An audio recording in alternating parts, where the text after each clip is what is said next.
Ha llegado el momento de escuchar la palabra del Señor. Seguimos con el estudio del libro de Oseas. Yo sé que todos estamos interesados en seguir con el desarrollo de este estudio. Estamos conociendo a Dios en sus diferentes facetas y el día de hoy el hermano Augusto de Estefan nos trae la palabra del Señor, siempre estudiando los profetas menores y específicamente el libro de Oseas. Adelante, hermano Augusto.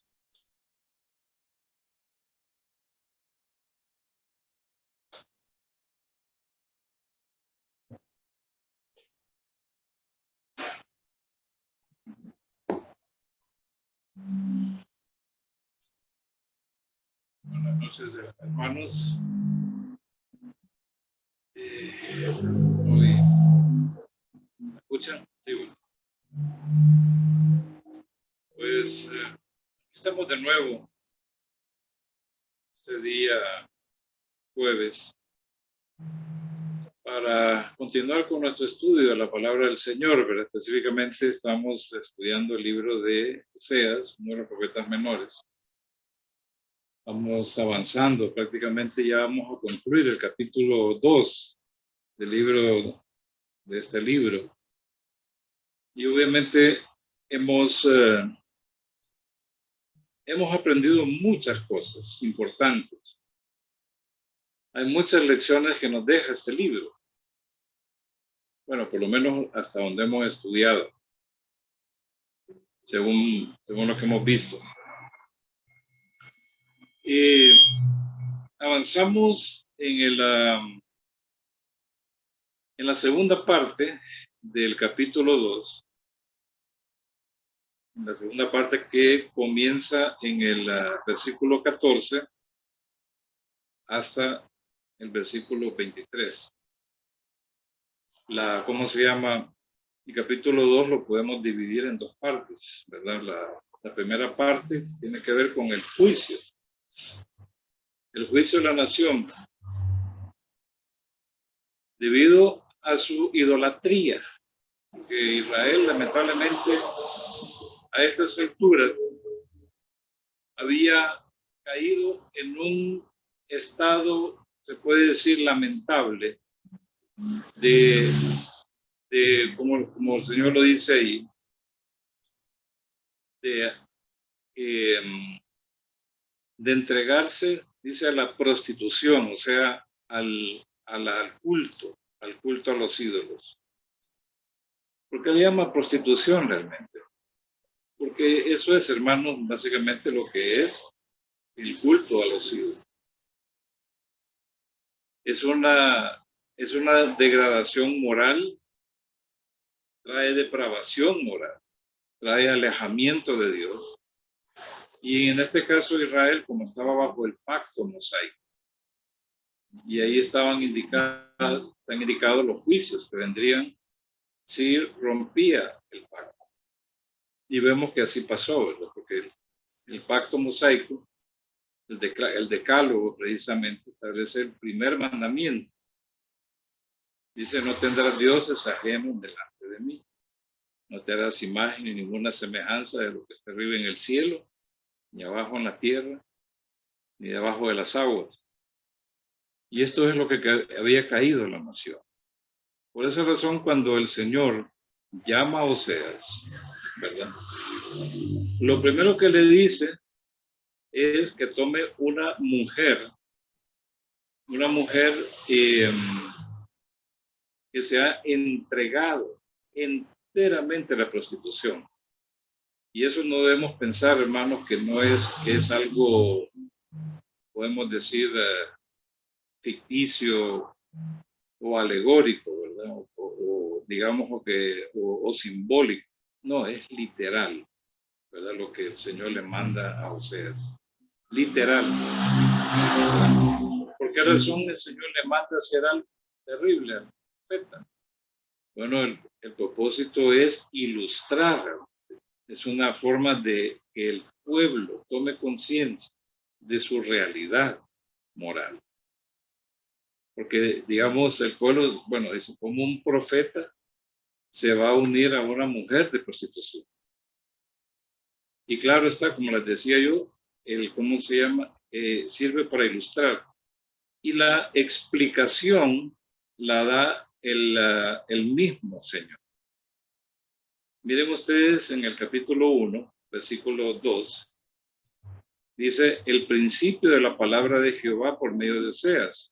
Y miren ustedes, Jehová dijo a Oseas, o sea, por mandato, dijo, ve, toma para ti una mujer dada a la prostitución e hijos de prostitución. Y miren ustedes la conjunción por, es explicativa. Porque la tierra se ha dado enteramente a la prostitución, apartándose de Jehová. Entonces ahí vemos la razón por la cual el Señor le pidió. Porque obviamente eso iba a ser un escándalo.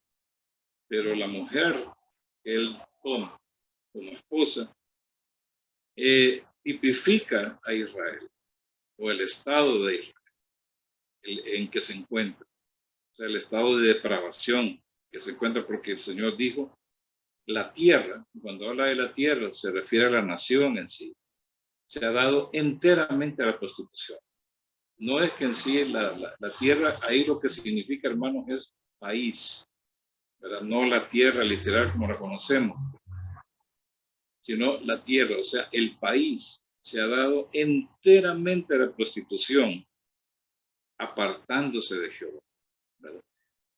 Y esa prostitución tiene que ver no solamente con adorar imágenes, ¿verdad? O sea, adorar ídolos, rendirles culto a las imágenes, sino también mezclarse con naciones con las cuales Dios le había prohibido que no se juntara, porque si no aprendería las costumbres de ellos. Y eso fue exactamente lo que pasó con el Reino del Norte. Se mezcló precisamente. Hizo alianzas con pueblos, con naciones. Y esas alianzas llevaron a un sincretismo, o sea, a una contaminación, ¿verdad?, de lo que es la ley del Señor. Empezaron a mezclarse, las abominaciones con las prácticas de culto que la nación había aprendido de la misma ley. Obviamente, entonces, todo esto trajo una serie de de juicios divinos, ¿verdad? Y ya los hemos visto ahí. Pero siempre que, que el Señor habla de juicios, siempre habla también de restauración. O sea, que las dos cosas van unificadas, juicio y restauración. O como decía nuestro hermano Cornelio Rivera, advertencia, juicio y restauración. Entonces aquí está hablando precisamente de lo mismo, advertencia, juicio y restauración. Básicamente el capítulo 1, ¿verdad?, nos habla del juicio, ¿verdad?, de los juicios que iba a traer sobre la nación, pero también nos habla de la restauración de ella, ¿verdad? Y por ejemplo el versículo 10, ¿verdad? Bueno, quiero explicar también. Entonces, la esposa del profeta representa, de ellos iban a nacer hijos, 3 hijos básicamente. Cada uno de ellos iba a tener un nombre. Y el nombre de cada uno de los hijos significaba algo que Dios iba a hacer en Israel. Y por lo general no era nada bueno lo que iba a traer. Entonces, así como los hijos tenían existencia real, entonces eso quiere decir, eso nos habla de la realidad de los juicios que Dios iba a traer sobre la nación. Así como, por ejemplo, ellos tuvieron 3 hijos. Cada uno de ellos tuvo un nombre específico. Entonces dice, el primer hijo, el Señor le dijo, ponle por nombre Jezreel. Ese fue el primer hijo que tuvo Oseas. Y la razón por la cual lleva este nombre, ¿verdad? Es curioso que este nombre de Jezreel significa Dios siembra, ¿verdad? o sea, Dios siembra. Más adelante vamos a ver, ¿verdad? En el versículo, capítulo 2, verso 23, que también se vuelve a usar ese nombre, Jezreel. Pero aquí se usa en un sentido negativo, mientras que allá se va a usar en un sentido positivo. Y el sentido negativo acá, el primer hijo, se iba a llamar Jezreel, ¿verdad? Dice, porque iba a castigar a Jehú, o sea, al rey Jehú, ¿verdad? Por los hechos de sangre que ocurrieron en Jezreel. Y es que ahí en Jezreel pasaron muchas cosas. Ahí, ¿cómo se llama? Él mató, prácticamente hubo una carnicería, porque murieron todos los hijos de acá, de acuerdo al mandato de Dios. Pero aquí hubo un exceso realmente con relación al mandato de Dios. Por eso es que Dios iba a traer también el castigo por esa sangre. Y ese castigo implicaba no solamente que iba a castigar a Jehú, sino que también significa que el reino de Israel iba a cesar, o sea, iba a dejar ya, ¿verdad?, de ser reino. Entonces, o sea, podemos decir, un doble juicio, un doble juicio. Y ese juicio iba a venir sobre el reino de la casa de Israel, se refiere al reino del norte, ¿verdad? Dios iba a quebrantar al pueblo, a quebrantar el ejército, no iba a poder, ¿cómo se llama?, hacerle frente. El segundo hijo, ¿verdad?, fue una mujer, ¿verdad? Y le dice, pone por nombre Lo-ruhamah, porque no me compadeceré más de la casa de Israel y no la soportaré. O sea, eso significa algo serio. Dios nos iba a tener compasión. Dice la palabra del Señor que el Señor es lento para la ira y grande en misericordia. Lento. No quiere decir que su ira no se va a derramar. Claro que sí, siempre se derrama su ira. Solo que es tardada para darle tiempo, ¿verdad? Para darle tiempo a la persona para que se arrepienta, ¿verdad? Nosotros vemos en este mundo algo interesante, ¿verdad? Cómo este mundo cada vez más y más y más se corrompe. Y cada vez más y más van poniendo leyes que van, ¿cómo se llama?, aumentando, podemos decir, o trayendo como consecuencia. ¿No se oye? ¿Más cerca? Ok, gracias. Ok. Entonces, este mundo cada vez va más en una rebeldía activa contra el Señor, pero activa, sabiendo que lo están haciendo, sabiendo que eso es, ¿cómo se llama?, que eso es una ofensa, porque lo saben, ¿verdad? Lo saben y lo entienden. Y así, y creen, bueno, lo hicimos y no pasó nada, ¿verdad? Pusieron la agenda gay, ¿verdad? En muchos países pusieron el matrimonio entre personas del mismo sexo, ¿verdad? Y no pasó nada, ¿verdad? ¿Entienden? Pero eso no quiere decir que el Señor no mira todas esas cosas, claro. Lo que pasa es, como dicen algunos, ¿verdad? No pasa nada, Dios no existe. Claro que existe. Lo que pasa es que eres lento para la ira. Y tarde o temprano, su vida va a ser derramada sobre esta tierra. Y así pasaba con la nación, ¿verdad? Bueno, nos entregamos la idolatría, tenemos buenas cosechas, tenemos vino en abundancia, tenemos cosas de lujo en abundancia, no pasa nada, ¿verdad? Y entonces seguían corrompiéndose. Ya antes de entrar a la tierra prometida se los habían advertido. Moisés se lo había advertido.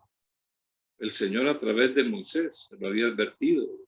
O sea que cuando tomen posesión de la tierra, ¿verdad?, tomen ciudades que ellos no edificaron, o viñas que no plantaron, casas que no construyeron. Y dice, y empiezan a comer y a engordarse, y se olviden de mí y empiezan a adorar ídolos. Y el Señor se los había advertido, y eso fue exactamente lo que pasó. Entonces, la nación estaba así confiada, no va a pasar nada, ¿verdad? Pero ya llegó el punto en que el Señor va a actuar. Como le digo, pasó un largo periodo de tiempo hasta que el Señor actuara, ¿verdad? A través de los juicios. Entonces dice que no se iba a compadecer más, ¿verdad? Pero de la casa de Judá tendré misericordia y la salvaré por Jehová su Dios. No los libraré con arco, ni con espada, ni con guerra, ni con caballos. O sea, no es por fuerza de hombre, sino por mi espíritu, como dice, con el poder de la mano del Señor. Dice, después de destetar al Orujamo, concibió de Dios un hijo. Dice.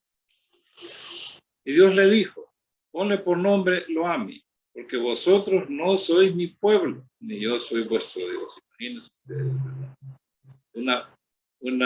un juicio en el cual el Señor dice, bueno, ustedes ya no son mi pueblo, no los reconozco como mi pueblo. Y es que la nación prácticamente se había entregado tanto, que era como que si el Señor no la conocía. O sea, se habían, se puede decir, se habían entregado tanto, que no parecían pueblo del Señor. No parecían. Y se habían entregado a abominaciones peores que de las naciones vecinas, o sea que aumentaron su abominación. Entonces, por eso dice, vosotros no sois mi pueblo, ni yo soy vuestro Dios. Obviamente que bajo el antiguo pacto es difícil cumplir. Pero vamos a ver, ¿verdad? Una vez que el pueblo entra, ¿verdad? En una relación diferente con el Señor. Como Él les dice después, Él cambia, ¿verdad? Ahora, del versículo 10 hasta el 2.1, ahí hay una promesa también de restauración. Dice, no obstante, quiere decir, a pesar de todo, el número de los hijos de Israel será como la arena del mar, que no se puede medir ni contar. O sea, esto nos hace recordar el pacto abrámico. Y sucederá que en lugar de lo que se les dijo, vosotros no sois mi pueblo, se les dirá, hijos del Dios viviente. Y saben ustedes que la única forma en que podemos llegar a ser hijos de Dios es por adopción. Y aquí está implícita la adopción. O sea, nosotros no somos hijos de Dios, hermanos, porque podemos decir que Dios nos concibió, sino por adopción. Él nos adopta como hijos desde el momento en que nosotros entramos en una relación con Cristo. Desde el momento en que hemos sido justificados, Él nos adopta como hijos suyos. Somos engendrados. Pero ahí Él pone su espíritu en nosotros. Entonces quiere decir que la nación va a tener que seguir el mismo proceso que nosotros hemos seguido en cuanto a la conversión. Dice, vosotros no sois mi pueblo, se les dirá hijos del Dios viviente. O sea, serán más que pueblo, ¿verdad? Serán hijos de Dios. Hijos de Dios. O sea que aquí está implícita la justificación por medio de la fe, ¿verdad? Según nos dice en el Evangelio de Juan. Después nos habla el versículo 11 de la unificación en un solo reino. Los hijos de Judá y de Israel serán congregados en uno, ya no serán más dos naciones, y nombrarán para sí un solo jefe, y subirán de la tierra, porque grande será el día de Jehová. O sea, que habla de la unificación del mundo, no serán más dos naciones. Y así nos dice, ¿verdad? Precisamente el libro de Ezequiel, en el capítulo 37, que Dios va a unir en un solo reino. Ya no serán dos reinos, sino uno solo, ¿verdad? Y tendrán un jefe, dice, tendrá como príncipe a David. Y sabemos que el hijo de David es el mismo Cristo, ¿verdad? Que está hablando acá, básicamente el jefe es el mismo Jesucristo, ¿verdad? El que va a ser el jefe o el rey sobre ellos, el que va a gobernar sobre ellos. Dice, y subirán de la tierra, porque grande será el día de Jezreel. O sea, aquí de nuevo se utiliza en un sentido positivo, ¿verdad? Porque Dios los va a sembrar. Más tarde nos va a explicar ahí. En el capítulo 2, vemos que del versículo 2 al 13, solo es una cadena de juicios, uno tras otro. Si bien en el capítulo 1 nos indicaba los juicios que iban a venir sobre la nación, del 2 al 13 nos explica en detalle cuáles van a ser esos juicios. O sea, amplía lo que nos dice el capítulo 1. Y vemos que los juicios iban a venir, el primer juicio era de la escasez, las cosas que ellos tenían como lujos, las cosas que ellos, como hablan del pan y el agua, o sea, el alimento básico, el trigo, y los artículos de lujo, como es el vino, el aceite, y también la ropa. Todas esas cosas iban a escasear. ¿Por qué? Porque ellos decían que definitivamente no era Dios el que se los daba, sino que eran los Baales, era Baal. Hasta ese punto llegaron, ¿verdad? Dice aquí, porque su madre se prostituyó. Miren ustedes el versículo 5 del capítulo 2. Dice, tampoco me compadeceré de sus hijos, porque son hijos de prostitución, porque su madre se prostituyó, la que los dio, concibió, actuó desvergonzadamente, porque dijo, iré tras mis amantes que me dan mi pan y mi agua, mi lana y mi lino, mi aceite y mi bebida, o sea, las cosas básicas, comida, y las cosas necesarias para el vestido. ¿Verdad? Dice, se los dan sus amantes. Imagínense ustedes. Más tarde el Señor le dice, ¿verdad? En el versículo 8, pero ella no reconoció que era yo, dice, el que le daba el trigo, el vino nuevo, el aceite. Yo le di abundancia de plata y de oro que ellos usaron para Baal, ¿verdad?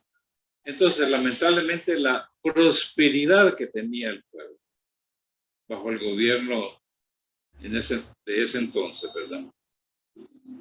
Se le atribuían a Baal, tanto así que ellos llegaron a decir, ¿verdad?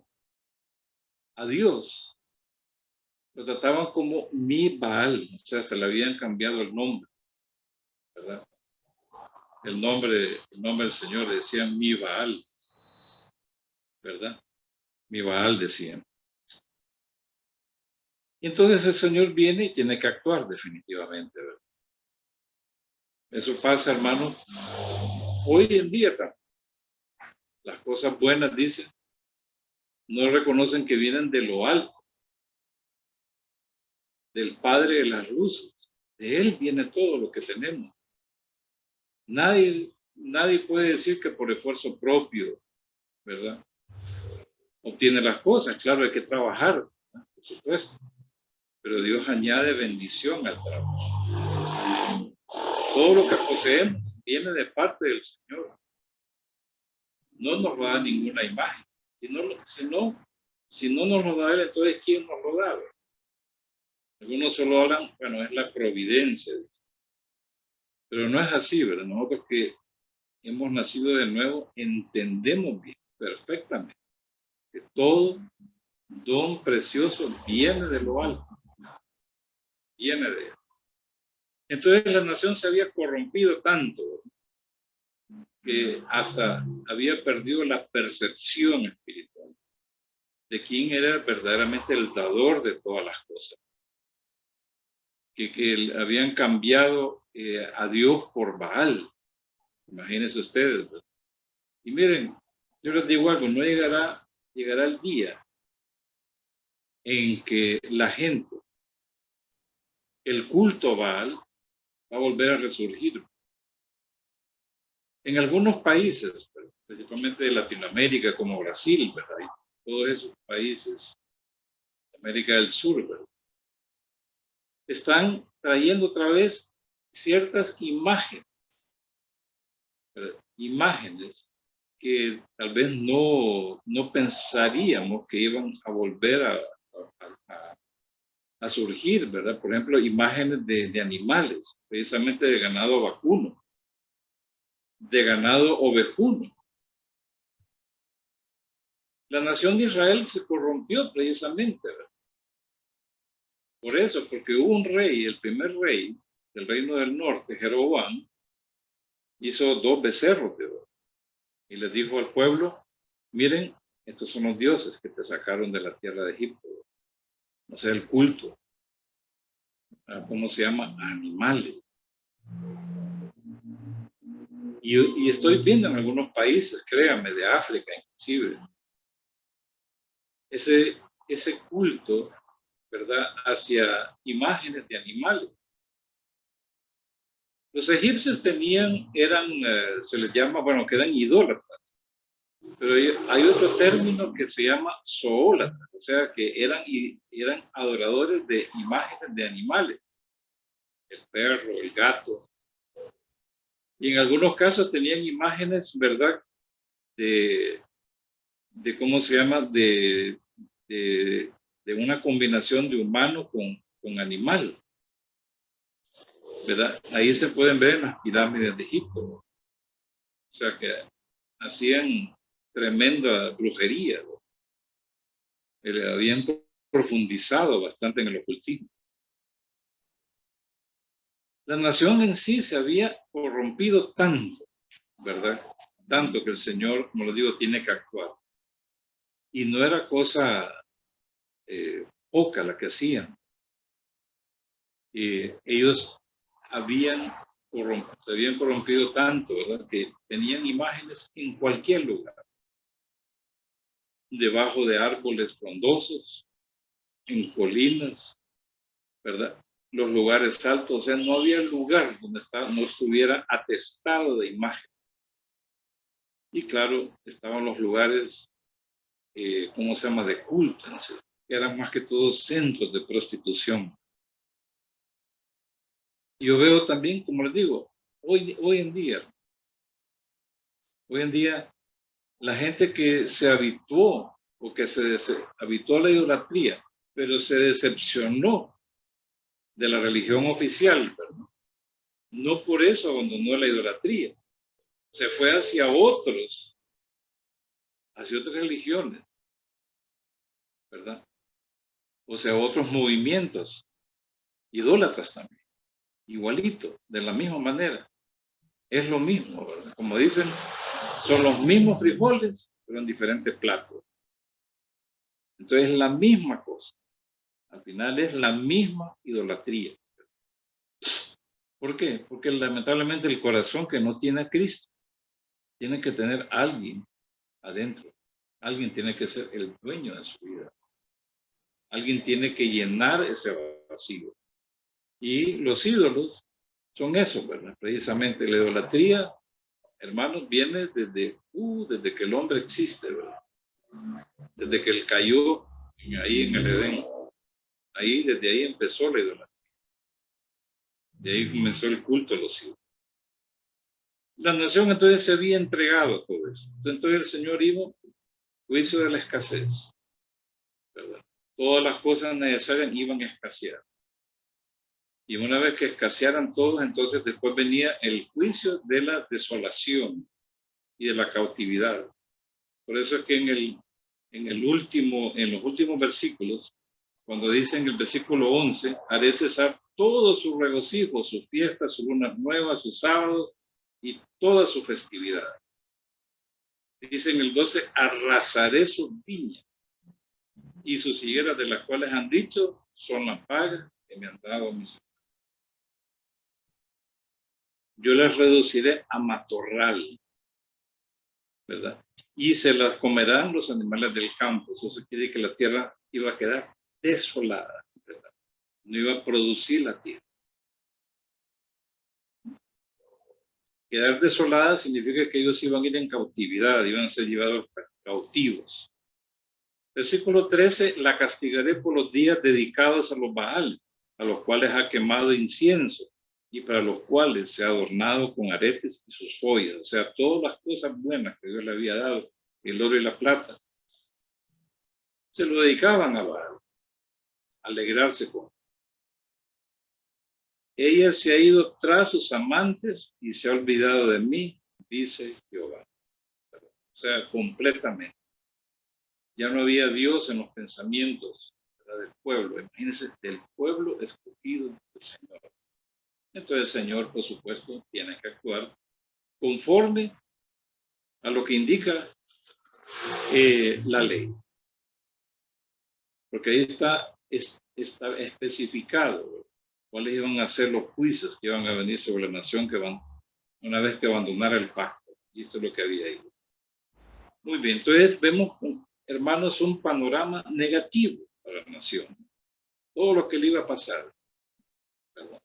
Iban a quedar pocos en la tierra desolada. Pero vemos en el capítulo 14 en adelante ya una promesa de restauración. Ya el Señor cambia completamente. Y quiero decirles que entre el capítulo 14 y el 23, que habíamos dicho lo siguiente, del versículo 14 al 23, eso cae dentro del campo de la escatología. O sea, todo lo que dice ahí, hermanos, no se ha cumplido. Ni siquiera se cumplió cuando Israel retornó de la cautividad bajo el liderazgo de Nehemías, bajo el liderazgo de Esdras. O sea, ese pasaje, todo ese pasaje bíblico, no lo podemos ubicar en ese periodo de tiempo. Quiere decir que este pasaje se proyecta, va más allá todavía, ¿verdad? Más allá, o sea, es escatológico, ¿verdad? Es para los tiempos del fin, para los últimos días, esto que habla acá de la restauración, ¿verdad? Quiere decir que entre el versículo 13 y 14, como les he dicho, median siglos y siglos de diferencia. Claro, si lo leemos corridos, no vamos a entender el orden cronológico de las cosas. Pero el Señor tiene establecido en su soberanía un día o un periodo de tiempo en el cual va a restaurar a Israel. El versículo 14 comienza diciendo que él la va a persuadir, o sea, la va a convencer con palabras. Y además dice que la va a llevar al desierto y hablaré a su corazón, o sea, le va a hablar ahora en forma amorosa. Ya no le va a hablar de la misma manera en que vimos nosotros que el Señor le hablaba en el pasaje anterior, sino que hay un cambio de parte del Señor. Esta vez le va a hablar de una forma diferente, ¿verdad? Entonces por eso dice ahí que le hablaré a su corazón, o sea, que le va a hablar cariñosamente. El propósito no es tanto, ¿verdad? El castigo nunca tiene como propósito destruir, sino restaurar. O sea, como un acto de disciplina. Ese es el propósito de los castigos. Entonces, como les digo yo, entre el 13 y el 14 hay siglos de diferencia. La llevaré al desierto. Bueno, ¿cuál desierto? ¿Verdad? Bueno, es un desierto literal. Cuando dice al, ¿verdad? Significa a él. O sea, al es una forma abreviada de a él. Entonces, el desierto es el lugar conocido, tanto por el que habla como por los que oyen. Entonces, si es así, significa que es un desierto literal. La nación ha sido esparcida. Hay algún acontecimiento por el cual hubo una diáspora. Y no es la diáspora del año 70. Esta es una segunda diáspora. Es una segunda diáspora en el cual ellos huyen. Pero de una forma milagrosa el Señor los reúne nuevamente ahí en el desierto. Los junta. Y esto es lo que nos dice, miren, Ezequiel, porque tenemos que ir a pasajes paralelos, ¿verdad? En Ezequiel 20, 35 al 36, ¿verdad?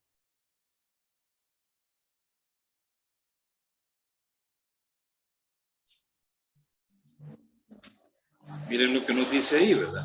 Ezequiel 20, 35 y 36. Solo es para que identifiquemos, bueno, ¿cuál desierto? Puede ser el desierto de Arabia también, ¿verdad?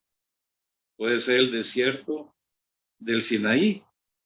Dice, os traeré al desierto de los pueblos, y allí cara a cara entraré en juicio contra vosotros, como entré en juicio contra vuestros padres en el desierto de la tierra de Egipto. Así entraré en juicio contra vosotros, dice el Señor Jehová. O como dice en la versión hebrea, oráculo del Señor, oráculo de Yahvé.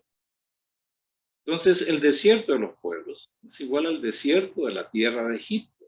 Obviamente, entonces nos vamos con seguir a pensar, bueno, es el desierto del Sinaí. Porque después de que salió de Egipto, cruzó el desierto del Sinaí, ¿verdad? Y entró a la tierra prometida. Entonces, ahí el Señor en el desierto, ¿verdad? Él los va a traer, los va a juntar. De una forma, como le digo, Israel está disperso. Hay una diáspora. Y obviamente esa diáspora ocurrirá en los tiempos del fin, cuando el anticristo entre a Jerusalén y entre al templo reconstruido. Y ahí, ¿cómo se llama? Establezca la dominación desoladora. Entonces el Señor dice, huyan a los montes. No regresen por nada, sino que huyan. Y oren porque no sea en invierno su salida, porque habrá gran tribulación como nunca antes. Y dice después el versículo 15, desde allí le daré sus vidas. El Señor se junta a Israel. En el desierto le habla amorosamente a esta nación. Obviamente ahí entra bajo el nuevo pacto, ¿verdad? Porque el Señor no les va a cumplir, hermanos, los pactos que ha concertado con ellos solo por ser el pueblo de Israel. Porque la nación ahora, Israel, judíos, son incrédulos, son ortodoxos, son, ¿cómo se llama? No creen en el Señor aunque lleven en la tierra prometida, ¿verdad? Y la mayoría son gnósticos. Pero dice ahí que, y desde allí le daré sus viñas, o sea, le va a repartir la tierra. Es lo que nos quiere dar a entender ahí. Esa es la idea que hay. Y el valle de Acor será como puerta de esperanza. Y es que el valle de Acor será la puerta de entrada, se puede decir, ¿cómo se llama? A la tierra prometida. O sea, está en el desierto y va a entrar por ese valle de Acor, ¿verdad? Es el valle de la destrucción. Ahí fue donde ocurrió aquel evento donde Israel fue derrotado, ¿verdad? Porque tomó del anatema, ¿verdad? O sea, en el valle de Acor, que significa destrucción, será ya el valle de la esperanza, ¿verdad? Porque por esa puerta es donde ellos van a entrar. Allí me responderá. En la versión Reina Valera dice, allí me cantará, ¿verdad? Pero lo que quiere decir es así como Israel, ¿verdad? Cuando subió de Egipto, cantaron después de que fueron liberados del ejército de Faraón, ¿verdad? Después de que fueron sepultados en la nación cantó, ¿verdad? Y aquí de nuevo va a cantar, ¿verdad? Porque dice, ahí me responderá cómo en los días de su juventud y cómo en el día en que subió de la tierra de Egipto. Esa parte cómo es interesante, ¿no? Eso quiere decir que es un símil, o sea, una comparación. O sea, compara lo que pasó después de que Israel salió de Egipto, cómo ahí fue liberado por el Señor y cómo la nación se regocijó, ¿verdad? Tanto así que cantó. Entonces lo mismo va a pasar ahí, ¿verdad? El Señor va a hablar con ellos. No sé cómo ir a hablar con ellos. Posiblemente de una nube o de una columna de fuego.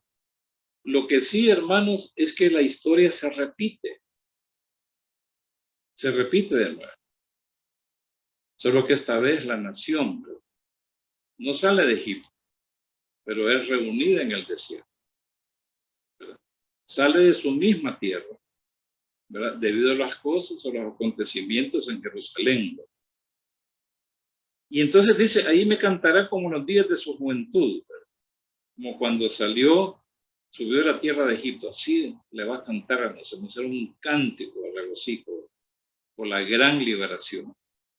Y el desierto, obviamente, el Señor lo va a sustentar ahí, ¿verdad? Ahí lo va a sustentar. Dice, sucederá en aquel día, dice Jehová, que me llamarás marido mío, y nunca más me llamarás Señor mío. Quiere decir Baali. O sea, la nación va a entrar en una relación de esposo y esposa. Así como nosotros somos la iglesia, somos la esposa. Israel va a ser ahí también la esposa de Cristo. Y nunca más me llamarás Baali. Ahí dice Señor mío. Después dirían, bueno, ¿por qué? Si para nosotros él es el Señor, ¿verdad? Pero en el hebreo, hermanos, significa mi Baal, ¿verdad? O sea, Baali en hebreo. Entonces, Israel había hasta cambiado el nombre del Señor, ya no le decía Yahvé o Jehová, sino Baali. A eso habían hecho. Entonces no me vas a volver a llamar Baali, porque yo quitaré de su boca los nombres de los Baales y nunca más serán mencionados sus nombres. O sea, iba a ser una purificación, ¿verdad? Tanto así que ya no iban a ser mencionados ninguna clase de ídolo. En aquel día haré por ellos un pacto con los animales del campo, con las aves del cielo y con las espinas de la tierra. Esto nos hace pensar en el reino, en el milenio. O sea, los animales ya no van a ser hostiles. Ya lo habíamos leído, ¿verdad? Que un niño va a poder meter en la mano en la cueva de una serpiente. El león y el cordero van a pastar juntos. El león ya no comerá carne, sino que comerá hierba del campo. O sea, habrá paz. Entonces esto nos hace ver, hermanos, nos lleva precisamente al reino mesiánico. Dice, quebraré el arco y la espada, y anularé la guerra en la tierra, y les haré dormir seguros. Cuando dice va a quebrar el arco, significa que va a quebrar la espada, o sea, la guerra, va a quitar la guerra del medio. O sea, los hombres, dice, ya no se van a adiestrar más para la guerra.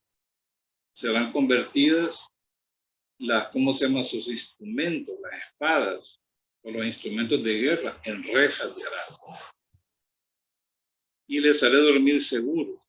O sea, ya no van a sentir ese miedo, ¿verdad? Como lo sienten ahora, aunque Israel sea la nación más segura del mundo. Pero ellos no duermen seguros. Siempre está esa sensación, ¿verdad? Porque el enemigo siempre está buscando mejores formas de acabar con el pueblo. Entonces, nunca están seguros. Aún cuando tengan, como les decía, el escudo de hierro y todas las armas sofisticadas, ¿verdad? O sea, la seguridad de Israel hoy en día es bien costosa, bien elevada, pero aquí el Señor se les va a dar. Te desposaré conmigo para siempre, te desposaré conmigo en justicia y derecho, en lealtad y compasión. Yo te desposaré conmigo en fidelidad y conocerás a Jehová.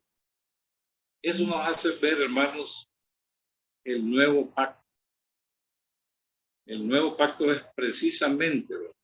Cuando dice, y todos me conocerán. Porque imagínense ustedes, ¿verdad? El pueblo escogido no conocía al Señor. Por eso se entregaron en la idolatría. Pero aquí lo van a conocer, ¿verdad? Y ese conocimiento es un conocimiento profundo. Es un conocimiento, no es de mente, ¿verdad? Sino que lleva una conversión, como el conocimiento que tiene el esposo y una esposa, ¿verdad? Un matrimonio. Sucederá en aquel día, dice el Señor, que responderé a los cielos y ellos responderán a la tierra. Eso quiere decir, hermanos, que se va a terminar la escasez. La tierra van a sembrar y van a producir en abundancia. Todo el trigo, el vino y todo. La tierra, dice, responderá al trigo, al vino y al aceite. O sea, esas cosas no van a escasear, como pasó, ¿verdad? Cuando Israel se había entregado a la idolatría. Ya no escasearán, dice. Y estos responderán a Jezreel. Ahí se usa en un sentido positivo, Jezreel, ¿verdad? Y el versículo 23 nos lo explica, ¿verdad? ¿En qué sentido se usa? Dice, yo la sembraré para mí en esta tierra y tendré compasión de Lo-Ruhamah.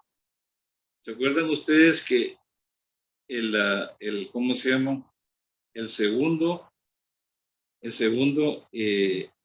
hijo, dice, o la hija, le iba a poner Lo-Ruhamah, que significaba que no compadecida. Pero esta vez el Señor sí se va a compadecer, ¿verdad? Y aquella que le decían la no compadecida. Entonces el Señor viene y se va a compadecer de ella. Va a tener una actitud diferente, ¿verdad? Diré a Lo-Ami, ¿verdad? ¿Se acuerdan de Lo-Ami? Que significa no eres mi pueblo. Y el Señor le va a decir, pueblo mío eres tú.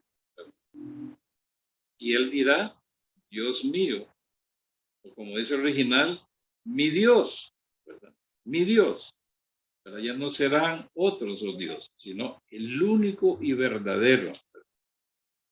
Y obviamente que todo esto nos indica otra cosa, una cosa muy importante. No va a ser bajo el antiguo pacto la restauración, sino que va a ser bajo el nuevo pacto. Y para que sea bajo el nuevo pacto, obviamente tiene que haber estado establecido. Tiene que ya estar vigente. Eso quiere decir, hermanos, que el nuevo pacto entró en vigencia el día que el Señor murió en la cruz y resucitó entre los muertos. Ahí se estableció el nuevo pacto para siempre. Por lo tanto, el antiguo pacto más bien tiende a desaparecer. Así que es imposible que puedan estar acá dos pactos antagónicos. Se vive bajo el nuevo o se vive bajo el antiguo, pero no se puede vivir bajo los dos. ¿Por qué razón? Porque el antiguo pacto nos lleva al nuevo. Por medio de la ley es el conocimiento del pecado. Para eso sirvió la ley. Para dar a conocer las demandas de Dios. Y como nadie puede cumplir las demandas de Dios, obviamente entonces, ahí está el nuevo pacto. En su sangre. El nuevo pacto el antiguo solo fue preparatorio para recibir el nuevo. Entonces, por eso les digo yo que este pasaje es escatológico. Israel, para que tenga las bendiciones que aquí habla, tiene que estar bajo el nuevo pacto. O sea, que tiene que creer en Jesucristo como el Mesías. Entonces, aunque no lo dice ahí, pero hermanos, ahí está implícito. El Mesías Jesucristo, ahí está implícito. La restauración de Israel, tal como lo dice, ¿cómo se llama? Ezequiel 37, va a ser progresivo. Primero, Israel tiene que existir. Y tiene que existir en su tierra. Ahorita solo tiene una pequeña fracción, pero pequeñísima, de la totalidad de la tierra prometida. Entonces Israel tiene que existir primero, en el estado en que se encuentra. Y tiene que sobrevivir. Y el único que la puede sobrevivir es el mismo Señor. La vez pasada estaba viendo yo un documental, Era una serie basada en hechos reales de la guerra del Yom Kippur. Ahí la nación creyó que iba a dejar de existir, ¿verdad? Porque los agarraron de sorpresa. Y llegó un punto en que dijeron, aquí vamos a dejar de existir como pueblo. Pero el Señor, mire, lo guardó. Le volvió a dar de nuevo la victoria. Por unos pocos hombres. Unos poquitos hombres que defendieron valientemente las alturas del Golán. Poquitos hombres, con 6 tanques. Increíble. Y les decían de allá, miren, ustedes son lo que tienen que hacer, hagan tiempo, mientras llegan todos los refuerzos. Y con esos poquitos hombres, el Señor, miren lo que hizo, ¿verdad? Le dio la victoria al pueblo. Entonces, pretender creer que va a ser destruido Israel es, hermanos, una utopía, aun cuando no tuviera armas. Yo le pasaba hablando con un judío, le decía, es el Señor el que lo sostiene, aun cuando no tuvieran armas, ¿verdad? El Señor los iba a defender. No, que nosotros dependemos de nuestro armas. Necesitamos ser fuertes. Necesitamos siempre ir a atacar, ¿verdad? O sea, no estar siempre a la defensiva, sino al ataque. Bueno, está bien, les digo yo, pero el Señor siempre lo sostiene. Porque no es con espada ni con ejército, sino con mi espíritu. Bueno, hermanos, aquí terminamos el capítulo 2. Entonces vamos a continuar en el capítulo 3. Algunas cosas muy buenas que aprendimos acá en este capítulo 2. Que Dios siempre está presto a restaurar. Que Dios siempre es compasivo, ¿verdad? Que es lento para la ira y grande en misericordia y verdad. Aun cuando el mundo lo rechaza. Todas las cosas que pasan en este mundo no me asombran. De ninguna manera, todo es preparativo, hermano. Y todo siempre, hermano, va contra Israel. Todas las cosas que se están alineando hoy, el objetivo de Satanás es destruir a Israel, pero no lo va a lograr. Así que el próximo jueves seguiremos viendo más en detalle el siguiente capítulo. Así que Señor les bendiga.